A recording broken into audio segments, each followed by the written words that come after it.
চট্টগ্রামের চন্দনাইশে অবৈধ ও ঝুঁকিপূর্ণ উপায়ে রাতে গ্যাস ভরানোর সময় গ্যাস সিলিন্ডারের গুদামে হানা দেয় প্রশাসন।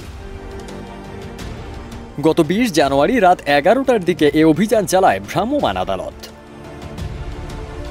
স্থানীয় সূত্র জানায়, দীর্ঘদিন ধরে কাঞ্চনাবাদ ইউনিয়নের ৯ নং ওয়ার্ডের পুতুন তালুকদার বাড়ির একটি গুদামে অবৈধভাবে সিলিন্ডার গ্যাস ক্রস ফিলিং মানে বড় বোতল থেকে ছোট বোতলে গ্যাস স্থানান্তর করা হচ্ছিল। গোপন সূত্রে খবর পেয়ে ভূমি অফিসের উপজেলা সহকারী কমিশনার ও নির্বাহী ম্যাজিস্ট্রেট ডিপ্লোমেসি চাকমার নেতৃত্বে একটি অভিযান চালানো হয়।